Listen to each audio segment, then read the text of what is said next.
Next In. Welcome to Next In, another edition of Next In here in our brand new studios in Brentwood, Tennessee. Studios, offices. Soon to be our podcast studio once that gets officially finalized, constructed, and built, which hopefully will be in the next couple of weeks. We are really excited that you guys came and joined us again today. If you can, do me a favor, hit the subscribe button. Would love all of your comments as you're going through and listening to the podcast. We have very excited to bring on Artie Rogers. I don't want to do too much of an introduction. He's kind of a big deal in the gaming space. So really excited. We'll let him introduce himself. But we have design director at KingsIsle Entertainment. So Artie Rogers, you able to jump on the show? And poof, see, look at the magic. All right, we got Artie. So Artie, why don't you tell the millions of viewers, listeners, what you're up to, a little bit about your background, give your introduction. Sure. I mean, I'll give it to all the few fans who don't know already. So I know I've been in the industry for, 27 years, been working on MMOs a lot. I've worked on probably 20 different projects, things. I was at KingsIsle 2008, 2005, 2008, when we launched Wizard 101 originally. And then I left to work on a few other things and then came back later to help with mobile and then came back to Wizard to kind of continue the development of Wizard. So, yeah, I've been design director there for a little bit. And, yeah, I guess that's it. Yeah, you've been in the gaming space since Pong. Right? Yeah. Yeah, back a dinosaur, man. Yeah. I started back at Origin Systems and Wing Commander Ultimas and all that with Ultima Online. My actual very first project was the BioForge mission disc. And actually, it was interesting because a fan of that game contacted me this year to answer questions about that, the ill-fated BioForge 2 and BioForge mission disc. So that's where it started. But then, moved into Ultima Online and I don't know, found the online space and MMOs to be really interesting and a complex sort of ecosystem to work on. I mean, I've worked on both types of games, box games, single player games, and online games. And what got you into gaming? Like, it's always kind of interesting where people are like, I'm going to do games for the rest of my life and build them and scale them and work on them forever. And so I'm kind of curious of like, what led you to that path? Well, all right. So my onboarding was not traditional. Let me just tell you, because I went to UT. I went to University of Texas Austin, and I ended up getting all right. 2 degrees in English and psychology, and then I had a minor in math. And I was going to go into education. I was going to go be a teacher. About 4 months into that, it was kind of a disaster, the teaching part. I just got in trouble for breaking up fights and some other things, and it just didn't sit well with me that was the kind of the policy that you had to go with. So I started looking into other things, and I was going to teach English abroad. I was planning to go to either Korea or Brazil, so I was working, saving money to be certified, and I didn't have a lot of money, so I didn't have lunch normally. I had $1 for lunch every day. And one day, Origin Systems, which at the time I had played their games, but I didn't connect it. But they were having their one and only job fair, and they were serving lunch. So I'm like, I gotta, guys gotta eat. So I went there, got kind of caught up in it. I mean, I wasn't a big tech head for sure. And but I really enjoyed like System Shock and the Ultima Underworlds and Ultimas were some of my favorite games at the time. So, after talking to some of them, I got hired on. And so that's how I kind of got into it. And then it was just a lot of fun. It was just like a really, it was a unique time and a unique company to work for with Richard and Chris Roberts, and all those guys. And so it was really, a really interesting experience. And then it was just like, as I got kind of caught up into it and I was real into it and I was a real hard worker and everything. And so I kind of just started moving up and getting more responsibilities and things. And then it wasn't even until maybe a few years into it that I realized that maybe this is the career, now this is my career. So I started treating it that way. Right. And I think it was actually, I was working with Paul Sage at the time And he was the one who said, you could look at making games as your career. And I was like, oh yeah, that is something I could do. And then, so then I started studying it more, right? Like I became more of a student of the craft than I was up to that point. Up to that point, I had kind of just been looking at it as a creative outlet, like doing whatever the challenge happened to be, like whether it was organizing working on the community side with Ultima Online or working on the design side on Ultima Online 2 or kind of wherever. I was just seeing it as an interesting creative outlet and not really looking at it as a craft, which it is. So anyway, that's kind of how I got started. So how'd you get your nickname? It's Beast, correct? Is that right? It is Beast. Artie Beast Rogers. That's right. So my middle son, his nickname since he was born is Beast. He's actually the smallest of my children too, but his name is Easton, and so I just called him Beaston when he was born, and so it stuck. So when I saw that your nickname was Beast, I was like, no, that's my son's nickname. Well, so how did you get it? He got it differently than I got it. Well, I'm getting like a Wolverine. Just kidding. It's like Wolverine Beast vibes. I mean, that is definitely part of it. I was just talking about it on stream, on a Wizard stream this morning, just about how my kid was telling me, can I chill out? And I'm like, I don't know how to chill. I can't chill. I'm at 11 all the time. But no, really, it's absurd actually. But in college, there was a beer that was really cheap called Milwaukee's Best. Yeah, and it was terrible. It was terrible, but my friend would refer to it as the Beast. And so it became like Beast was that, and that became almost like a generic term that we would use as a verb or an adjective or whatever. And so it's just kind of thrown around, became part of that sort of college culture. And then the Beast X-Man, and then, like I am kind of beastly and all this other stuff. And it just kind of stuck, so. I love it. So you're like the opposite of Matthew McConaughey, Dazed and Confused. All right. You're a beast. He was stoned and everything else. You were Milwaukee's Best, slamming. That's pretty much, man. That's pretty much. Yeah, I'm talking about is this a topic we want to go into? Well, may as well. Definitely has a lot to do with video games. Yeah, exactly. Totally get it. So it actually to shift into something that's a little bit more maybe relevant in the gaming space. You've been around gaming, like we said, we joke since Pong. So you've seen numerous iterations. As you said, your boomerang back to KingsIsle was a lot to do with mobile.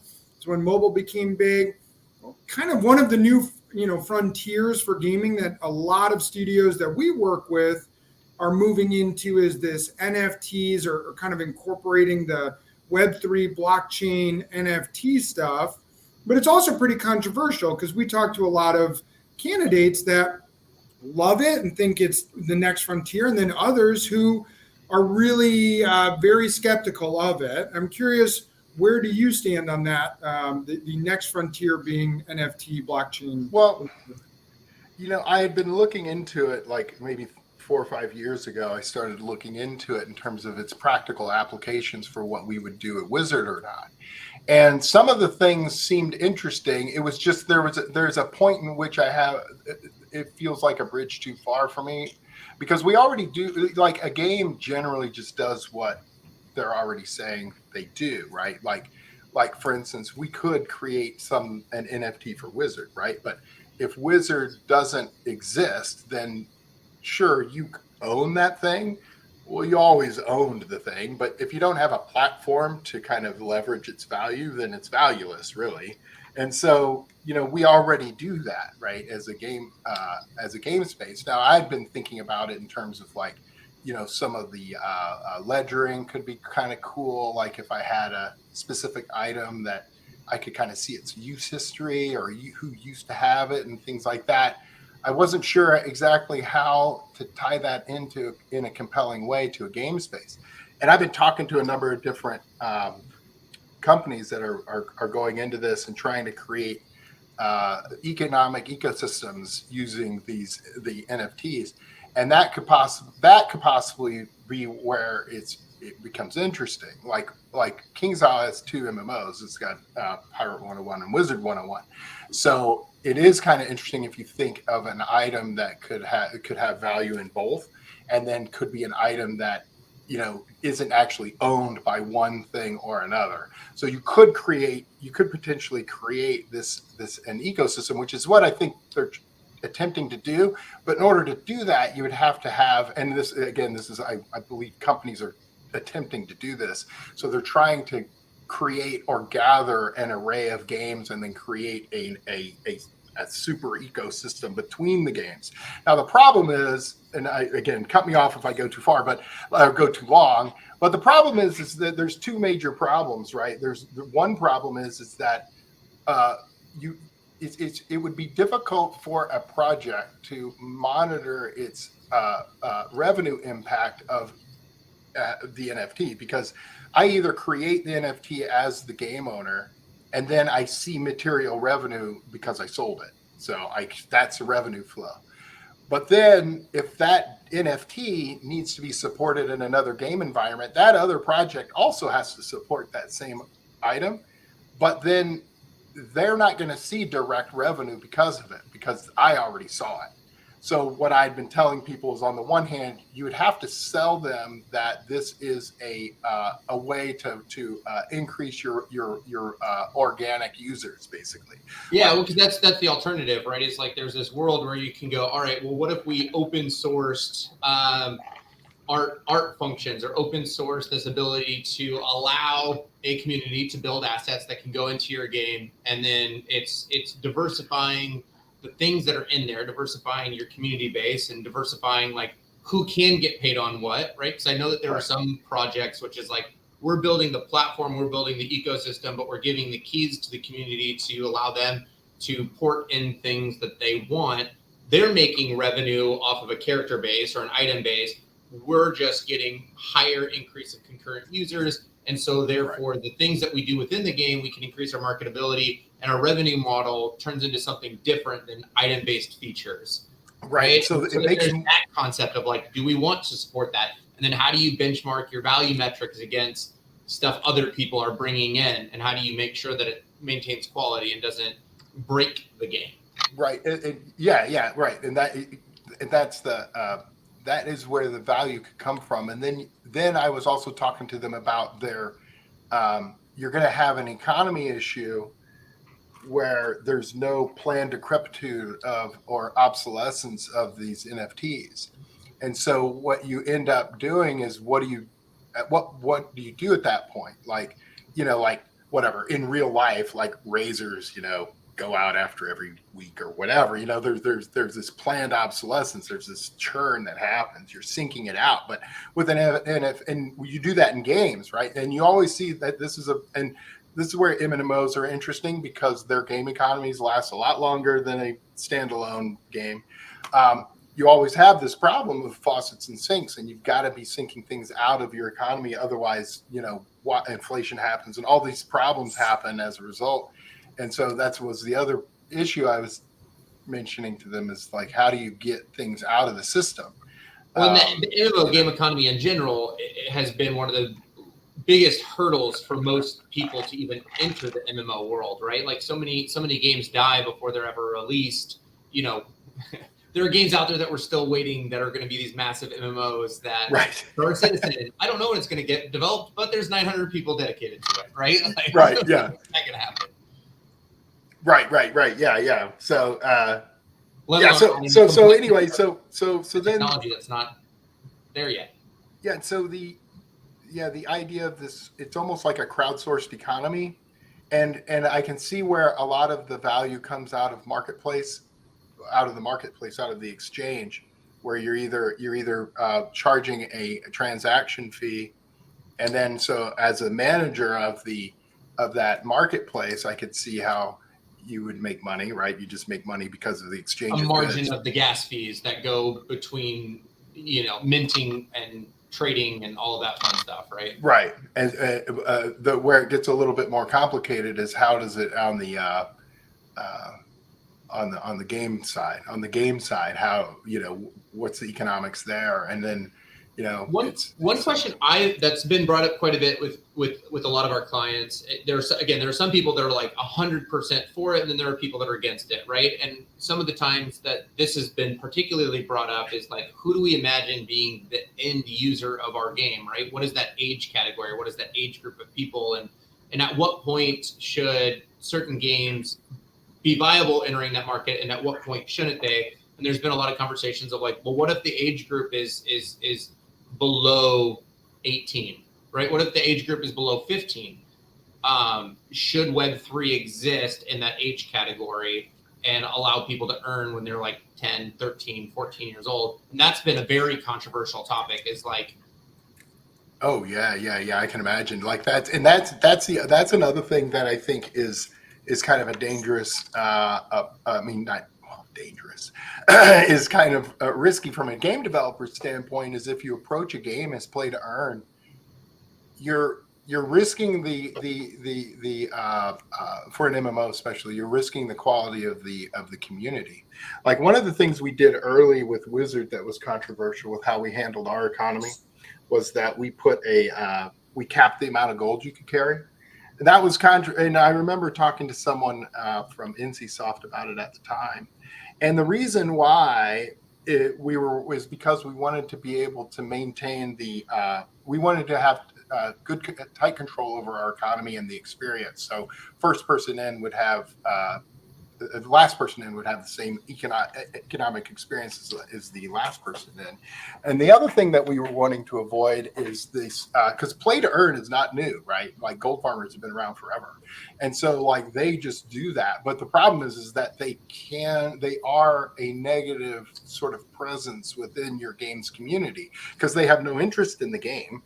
Their interest is in creating gold and selling gold. So they're not there to have fun. So they're not a positive contributor to the social environment of your community. And so no one ever wants them there, right? But if you design your community or your economy in such a way that there's profit to be made there, then they're going to come there. So then when you have these games that are play to earn, those are engineered that way. So who you're attracting are those people. So then what's the experience of the people who want to have fun with your game when they're playing around a bunch of sweatshop people, basically? You know, it ends up being something that developers just have to be mindful of, is the mindset that the player is coming to your game with. Well, and then I've had people go, well, let's play devil's advocate. Let's say that we are the positive player community where it's like, I'm coming in for pure fun. Well, what happens when pure fun sees like a massive profit margin on accident, not even on purpose, and then all of a sudden goes, oh, so like fun equals dollars, and then from an adolescent standpoint, people are like, fun equals dollars. That can be scary when they're supposed to be in the environment having fun. Like right. I was having a conversation the other day about that, where I was just like, well, I don't know, then fun equals dollars. Like, isn't that a good thing? And I was like, no, like, let's talk about that. And I'm curious what your thoughts are on that. Well, it kind of reminds me of also like my mindset to development in general, right? Like because you bring that up, and I remember like in the heyday of Wizard, when we just launched and we were a much bigger success than we anticipated at the end of that year. It was a really fun work environment because the pressure's on right until you launch. And then with an MMO, especially if it works, especially with how Todd had his business strategy with Wizard, then all of a sudden the pressure's off, man. Pressure's off. And it becomes something where it's like, at that point, and I've talked to other people just about the concept of retirement. And, I really enjoy making games. I really enjoy talking about games and playing games and all these things. The only thing that makes it a job is, I guess, I get paid for it, but it makes it different, right? It's not just like sitting around with your friends and dreaming up a board game or whatever. Like you've got responsibilities, there's pressure there, and you're getting paid for it. So a lot of people kind of, when they're working and they start getting burned out or something, and they can kind of lose the passion, they kind of lose the fun of what they're doing because there is that paid aspect to it. There's a job. And so like, I don't know. That's I when you mentioned that, I was just thinking about it. Like, the people that kind of start getting burned out in the industry just kind of forget why they're there, or that it is to have fun, and it is because there's money involved. And that's what that's again coming back to the NFT stuff, or the play to earn, because to me it's different. Like there's the NFT thing, which is sort of like individual ownership in a crowdsourced economy, and maybe even like a super economy that lives on top of multiple child economies underneath it. And that would be sort of the NFT and that sort of aspect. But then there's been this whole idea of marketing things as play to earn, to where like, oh, it's your job to be a gold farmer. Well, yeah, that's always kind of been a thing. People just didn't really want to do it, and because it's not fun. You're not playing the game and doing the things to have fun. You're doing. It's like, at what point do you start feeling like an Uber driver, right? Where you have this gig economy thing that allows you to go into a game and earn money and walk out. And it's like, will people treat it like an Uber driver in the future versus somebody that might be in like a professional esports player, which is dramatically different, right? Which is right. All of those conversations have been pretty fun, where it's just like, will there be a mind shift in people? And then there are ways that people are entering like different game economies with coins and NFTs that actually seem like really, really cool, where you can empower an artist's ability to be able to have cross-functional earning abilities and, to the right age demographic of people that are going to play your games, right? So there are some projects where I'm totally behind that I think are phenomenal. And then there are others where I'm just like swipe left on that pretty hard. But and that's why I've always been interested in the technology and the movement and everything. And like I said, I was having conversations with some friends of mine that are in blockchain gaming and technology for a number of different years, trying to think of like, I was thinking like maybe some sort of spell writing thing where if you could create a unique spell that becomes sort of one of a kind, and then you could kind of trade it or kind of whatever. But I at least for Wizard, it didn't seem like a good match. And it also is in part for a reason that you're mentioning. It's just sort of we are targeted for a younger group. Now we in our development, we were targeting tweens. That was Todd's original sort of strategy. And then working with Ray, we wanted to also create a deeper system that was more traditional, so that when parents would play with their kids or the kids would grow up, they would see a more sophisticated, more traditional type of MMO experience underneath what was very sort of more simple and whimsical and fun. And so that's another part of it, is like, how do you what does that mean now? Like, if we started to do that, where they could actually convert things they're making in the game out to real money or something. And it just didn't seem right for what we were doing. And right now, just in the state of things, I didn't see what the advantage was for now.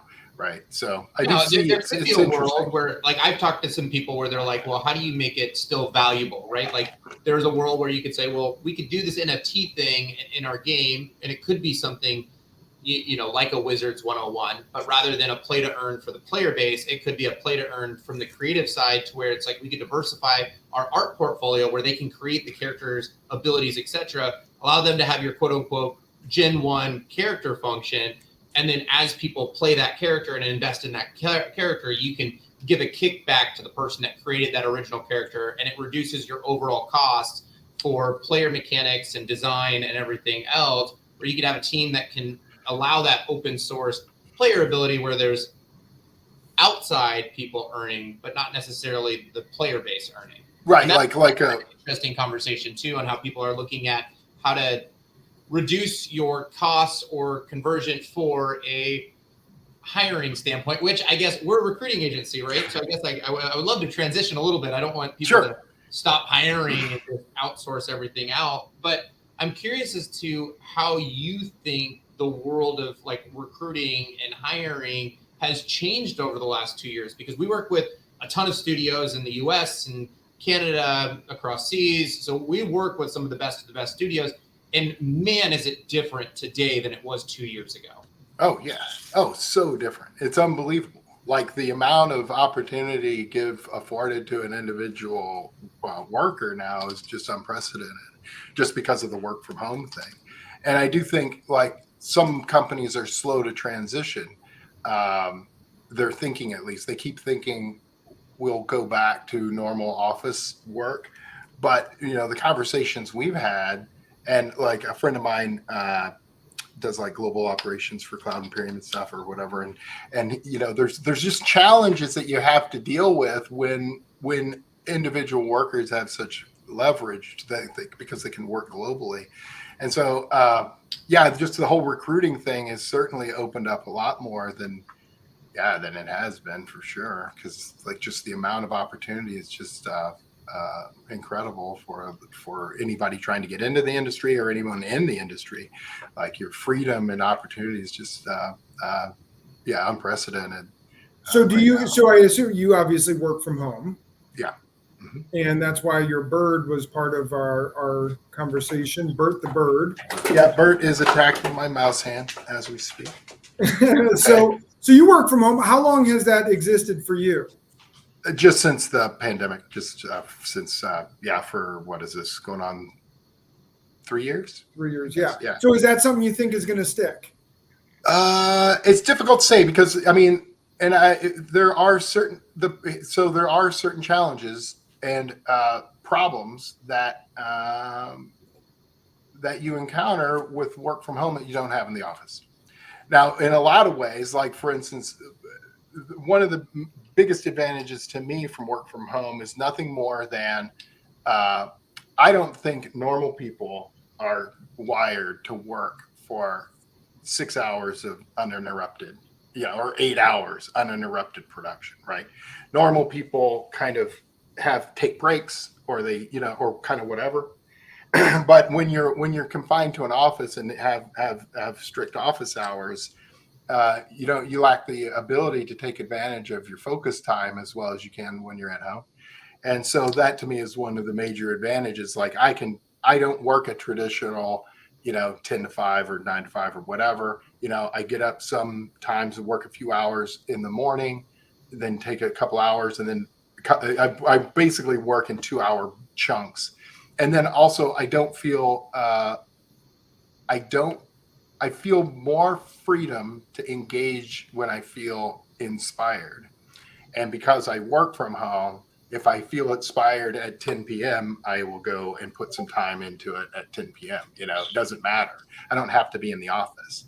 But some of the challenges I've found is that it's difficult to maintain sort of this passive visibility on certain topics or certain initiatives, let's say. It's hard because like when you're in the office, right, and you're working on something and maybe a programmer's working with you or an artist or whatever, and just periodically throughout the day you can poke your head in their office and then you can get undivided attention because you're present. But when you're working from home, you can shoot them a DM or you can do whatever, but that stuff is, you don't know their engagement level. Like you can't meet them eye to eye. You know what I mean? So we've run into that's been, to me, has been the most challenging thing. And it manifests problems in a lot of different ways. And we're experimenting with different ways to combat that. Like some people don't like turning on their camera. Okay. I kind of get it. And even if you did, you're not really meeting eye to eye anyway, versus like I go into your office, I sit down in a chair. Like my presence demands some attention, you know what I mean? Instead of a DM or something. But I don't know. Do you guys have certain tools that you guys use to try to bridge that gap, I suppose, right? Like what do you guys use to try to create that same office kind of culture virtually? Do you? I mean, not really. I mean, we mainly use Teams. And I've talked to a bunch of people using Slack, or they use Google Meets, or they use Teams or whatever. And a friend of mine tries to set up like day-long meetings that certain people are invited to and need to be present in all day to act as a virtual office, so he can just pop in and kind of to solve the problem I was describing. But yeah, right now those are the tools we use, and I don't know, it's a tricky problem to solve. I don't know. It is. We face it too. We're in office, and it was interesting because we just moved up to our new offices. So last week we were fully remote, which we can go remote, and we do a lot of hybrid, right? So we'll do a day a week where people are work from home, and then we're pretty darn flexible. So a lot of people will ask for a second day because they have a doctor's appointment, whatever. So they can work from home. But when we went work from home exclusively for a week because our office was shut down for full-on construction and setup, most of our team had started to talk about cabin fever that they were getting towards the end of the week of just, they liked being at home. They liked the flexibility. They liked not having to drive into the office and so on. But boy, they were kind of sick and tired of like staring at the same four walls every day. Yeah, right. And they like to come in and we like to interact. And to your point of like walking into an office, or you said, I get inspired at 10 p.m. So you're in this like inspiration mode. You've got all these ideas for Wizard 101. You are going to implement the new NFT because at 10 p.m. you're 3 Milwaukee's best deep and you're like, I got NFTs. I got this thing. And you send out a bunch of Discord messages or Slack messages, but no one else is in the inspiration mode. So you get nothing back. So you're like, guys, come on, talk to me about my NFT project. Right. No one does. And then tomorrow at 9 a.m., they start responding to you. And you're like, this is not my inspiration time. Yeah, I'm not inspired any longer. Yeah. So that is another one of the challenges of the whole asynchronous work environment of, well, Artie, he's a beast at 10 p.m. Shane, it's 10 a.m. And for me, I'm right between 3 and 5 p.m. And so we all kind of get our inspiration at different times. That can be a challenge too when we don't see each other or have some sort of dedicated, we need to be inspired together time, or at least attempt to be inspired together. Yeah, that's where I think we'll head, is to something that's more, like a hybrid, like a couple of days a week you come in, because I'd come in a couple of times, and the problem is that if everyone doesn't come in, then it doesn't really work. It's like, what's the point? I'm talking to a screen, but I happen to be in an office. Well, there's no. What's good there? No good. This is no good. But what I don't know how to get away from is that the ultimately, like, some of your more talented people are going to have the leverage because there are a lot of companies who are 100% remote. Yeah. So if you start to tell your number one programmer or something, hey, you need to come in on Tuesdays, Thursdays, he's like, nah, I don't want to. What are you going to do? You go fire him? I mean, back in the old days, yeah, you don't come into the office, you get canned. That's how it happens. But nowadays, things are just different. So, like, I don't know how you would accommodate that. It's 22, because, like, one of the things that gets really frustrating is, let's say that you are the person that wants to be accommodating, where most of the team is hybrid, or most of the team is in office, and your number one programmer just decides, I just want to be remote 100% of the time. And Shane goes, yeah, go ahead, frolic, be remote 100% of the time.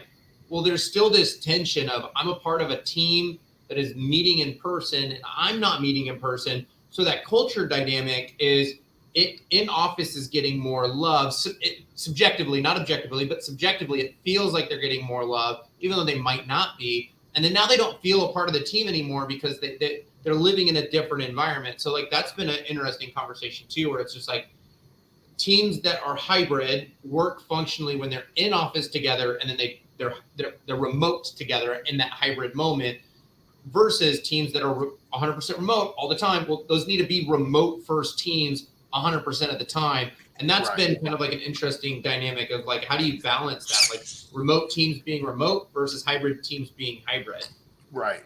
Yeah. Like, for me, I look at, and I don't know if call them the employees always see this idea of, I want to be remote. That's a good thing. I'm going to look for a remote place, and I want the world to move fully remote. But they don't understand, as nice as that is, and I understand the value of it, that hurts their chances too, because now the company, if they so choose to be remote, they don't need to hire you any longer because your location is not a extra, positive about you. I can just go hire someone who's a programmer, designer, whatever, from Sweden, or from Canada, or from Australia, and they're half your price and twice as good. And so you've by pushing yourself to be, fully remote, you've actually, in a lot of ways, you're now a much big part of a much bigger labor pool. So it hurts you. It may feel good short term, but long term, that can actually hurt your chances, unless, to your point, you're the top person. well, then you have that kind of leverage. But otherwise, that can actually work long term, I think, in detriment to you. Yeah, I mean, and that's what's just so complicated about it all, because like, yeah, it's global. And so the worker has more leverage because they have more opportunity. And, you know, when, again, a majority of my career, it's been location based. So like, it was either, you know, and in Austin, at least initially, you know, you're talking about one company. Basically, if you don't work there, then you've got to move. And so, especially with the family and all this stuff, I mean, it's really, yeah, it's really kind of, you know, you just got to, I mean, a lot of people go, you know, to the West Coast or to the Seattle area and stuff like that, because, you know, there's a lot of companies there. And so they didn't have to move. Like before the pandemic, I had to move around a lot because, you know, I like the startup. I generally like the startup environment. And so, but most startups don't. So you end up, it becomes a sort of can be a chaotic time, but I had to move around a lot. Like every year and a half to 2 years, I had to move again. And when you have your kids with you, you know, it's a plus and a minus. Yeah, they can see the world a bit more, but you kind of like them to have some stability. But, so now with the work from home, yeah, it's just, I don't know, man, it's weird. It's a tough question because, like I said, I don't know right now. I don't feel like we've had a good solution for that. Just drop in, you know? I love it. I love it because you're like the first person who's been honest about it, because everyone else like, oh, nope, it's going to be fully remote. That's the way the world's going to be. This other people, but I don't know that there's a great solution. I just read an article, actually, this idea that, you know, I think it was the CEO of Microsoft has come out and said, you know, managers got to stop forcing people to come in so they can just watch their workers work. I don't think that's why they don't do it so they can watch their workers work. They like to be around. They like to collaborate. They like to be inspired together, be able to pop in someone's office. There's more benefit to being in office than I get to stare at someone work. So Right. I see It all all depends on who you are, right? Like I went to a conference last week, and there was this whole concept of like the introvert versus the extrovert, and like how those people operate and how they operate differently. Like I'm an extrovert through and through, so like I gain positive energy and I recharge by being around people. So like when I'm in my office alone or I'm at my house alone, that is actually something that uses a lot of energy for me because I don't like being alone. But being around people, it allows me to recharge. While introverts, on the other hand, their recharge and their recoup time is when they are alone. So when they're around people, it uses a lot of energy. So it kind of just depends on, are you hiring an introvert? Are you hiring an extrovert? And do you have the environment built for that person to thrive? I do think there is a combination of that plays a big role in it too. Yeah. And well, watching my kids go through the pandemic, you also kind of realize, and maybe it's underappreciated, just the amount of nonverbal communication that happens in in-person communication versus over the video. And it could be anything. Like we're on video right now, right? But in order for me to kind of look at you guys, I can't look at you guys, right? I got to look at my camera. I can't look at you. And then not only that, we only see from our shoulders up, basically. Like there's a lot that goes on with just how someone's standing or leaning or kind of whatever. Or my foot that's twitching like this the entire time we're talking. I'm not wearing pants. Or like, for weeks. Yeah, or my bird is pulling out all my arm hairs and stuff. Like his So, real like, bird, not the proverbial bird. Right. So who would, you know, but you wouldn't know that. He's sitting there biting me, and you know, while we're talking, and I'm just like, leave me alone. But but watching my kids do it, there's a real, yeah. You can just see the drop off in quality of communication that way, and oh yeah. And so, and like, you know, some people don't want to turn their camera on, but even if they did, again, like I can't meet your eye. I'm either looking at the camera's eye or I'm looking at the screen. And so we're not seeing eye to eye and things. And so I don't know if there's a good solution for it. I mean, that's why I tend to think a hybrid is probably the way, because there's no question that I can get more individual production output done when I don't have to drive into the office. I don't have to be bothered by people coming into my office and all this other stuff. But on the other hand, there's a noticeable drop in kind of the personal kind of connection with people. Yeah. And that communication is just it's not replaceable yet. And so I don't know. I think you're seeing much higher turnover because I'm not that connected to Artie. Yeah, we talk once a week on a Zoom, but I don't care about Artie. I could Right. quit on him tomorrow because who cares? Like, I know him, but do I really know him? Or But if people I feel ignored on a conference call because they're not called out, or they feel objectified when they are called out. And we've had those conversations where we've had candidates that are like, I don't know if my boss likes me.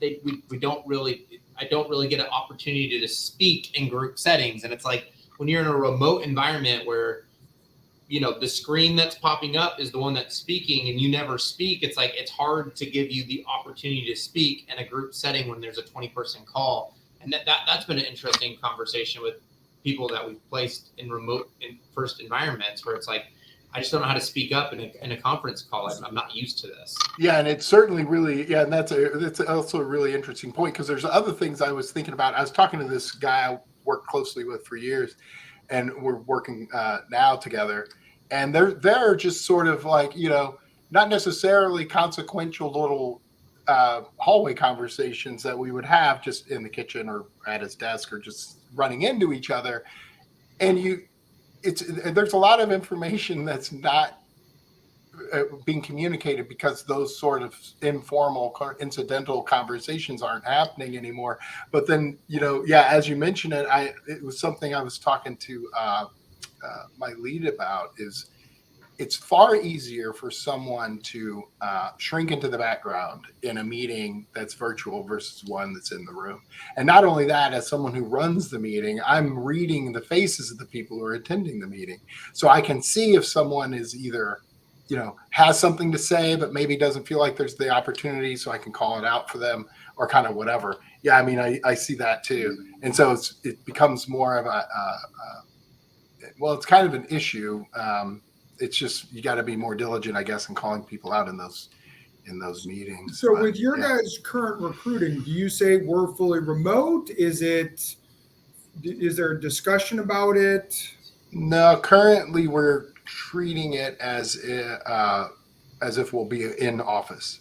So we ask people to relocate. So and it's because we're not one or the other. So we don't want to hire someone as 100% remote when we know there's problems with being 100% remote that we haven't solved yet, and we're planning to be hybrid. So they need to kind of, they need to relocate. I mean, as much as I wish that we didn't have to, because I do like the freedom of it, and I do like to not think I would need to move for a job and things like that. I just don't think we're there really. Yeah, I agree with you, and I think that's the right way to do it. I think that's the honest way to do it too. I can appreciate what you guys are doing at KingsIsle to just be real about it and be honest and go, we do see too much value with the potential of being together, that we'd be lying to you, even though you will start remote, that's the way it's going to be forever. So I think that's the better way to handle it. Especially in an industry that is such a creative collaboration. It would just be tough it's just been tough. There's just challenges with creative communication and things like that, There could be worse places to relocate than Austin, Texas. That's true. It's a pretty fin. We'll get to Austin in a second. I'm curious. Okay. This is your opportunity. What are you guys hiring for? What are you looking for in the growth at KingsIsle? Are there specific roles that you personally are like, hey, I'd love a shout out about? Yeah, I mean, we're going to be. We should be posting recs on a couple of designer positions for sure, and I know that we're always looking for tech people. So, but yeah, you could just check the website on it. I mean, we're looking to we're growing in response to our acquisition by Gamigo a year ago. So we're starting to look into Pirate 101 and trying to grow that out. And so we're looking to bring in some more folks to help out with those sorts of things. Yeah. So have you found any specific challenges currently as you're going, hey, I need to bring in designers. Here's the one thing that, boy, if I could figure this bottleneck out or whatever, it would be way easier. Yeah, it's really with an MMO that's been going as long as Wizard. There's a lot of optimizational aspects of the design and the code, frankly, that are really challenging, and it's also bringing fleshing out the analytics aspect of it. Also, is part of the process. And so, like with Wizard or with Pirate, looking at the KPIs for those games, making sure that we're gathering the right data and then reacting to it.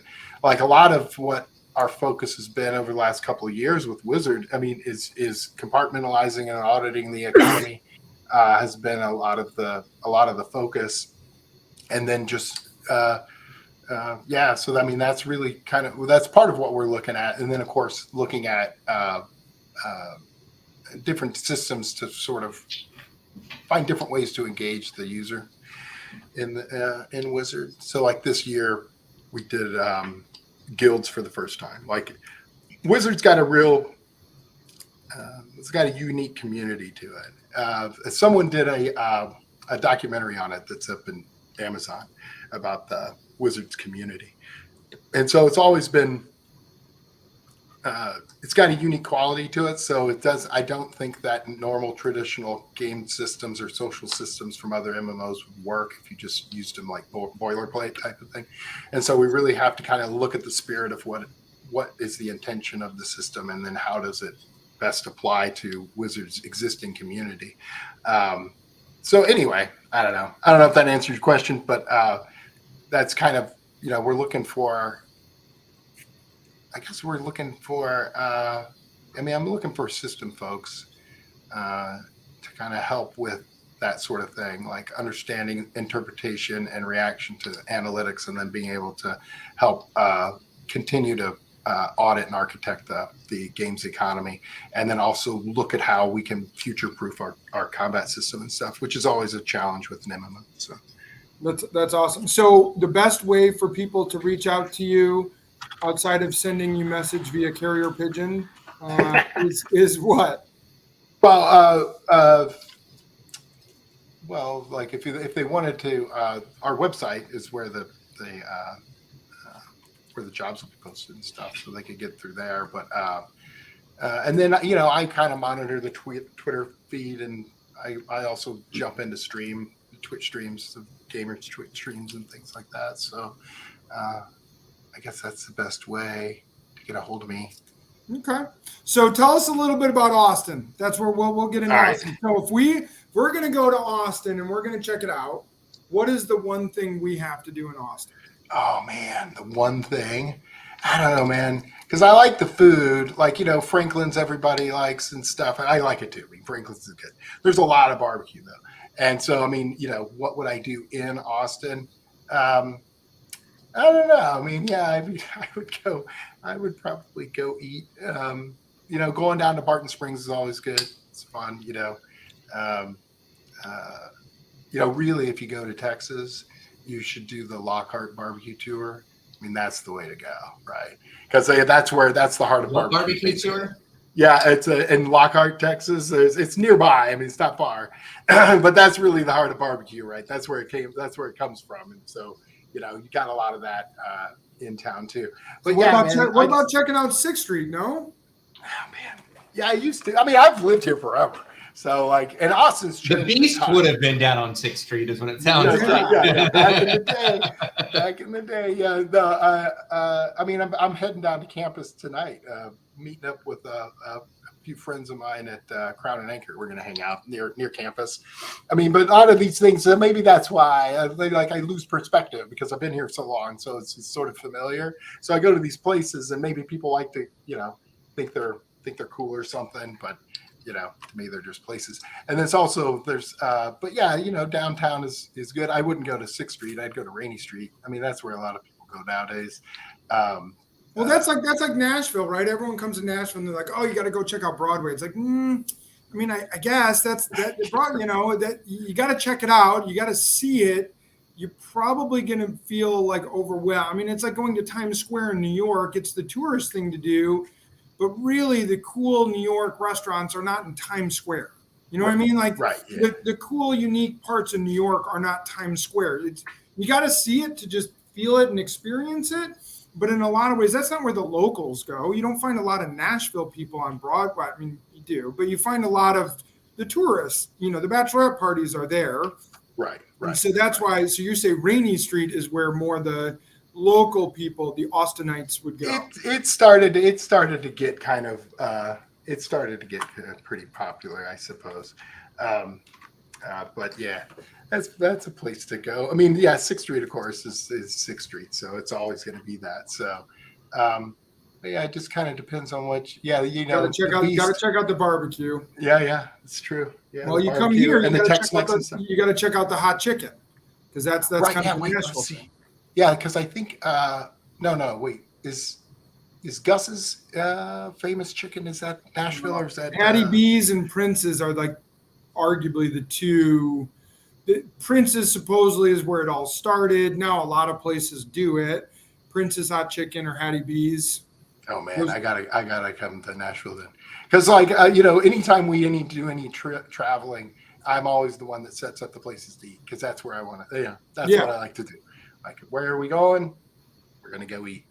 Yeah, you've got to come to Nashville. I think Nashville, like, and I'm the same way. I want to know what do you eat when you go to Austin? Well, it's barbecue. Kansas City also barbecue.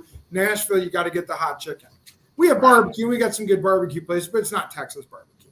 Right. I mean, yeah. You know, I'll be the first to admit I'm from Chicago, so for me, it's like I get it. I'm a little bit more objective than the folks down here, I think.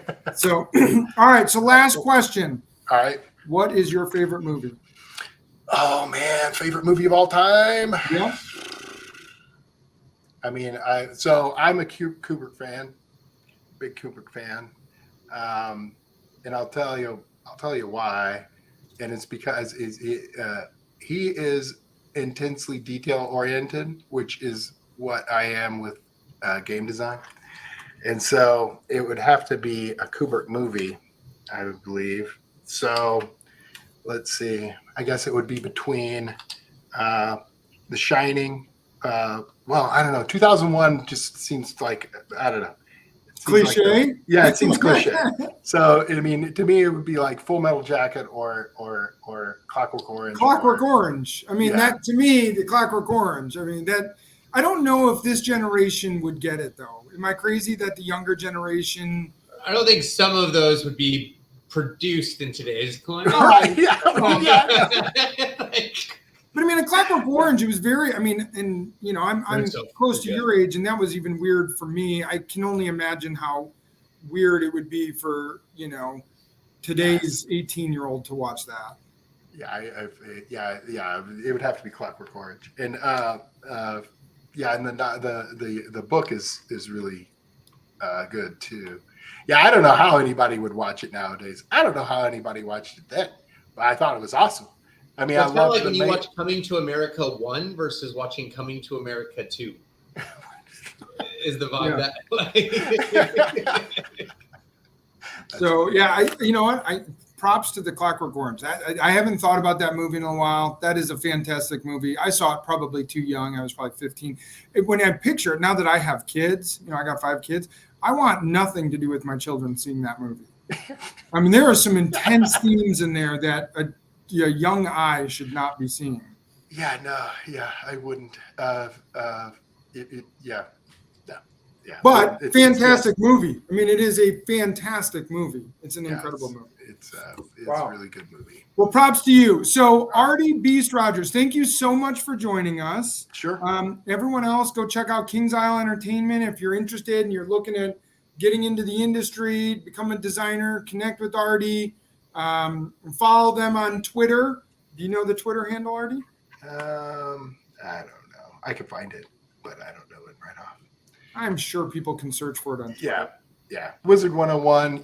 Like I look at I follow the Wizard 101 devs account, so that's one way to. So go check out Wizard 101, KingsIsle Entertainment, and definitely get down to Austin and try the barbecue. Yeah, it's official. We've got that, and especially for fans of the MMO space, check out everything that's going on over at KingsIsle Entertainment. So Yeah. we're really, really honored and excited to have you on the show. Thank you so much for joining us, Artie. Cool. Thanks. Yeah, it's fun. Good times. And thank you for bringing the bird on. Sure. So Still messing. everyone else, have an awesome week. Goodbye.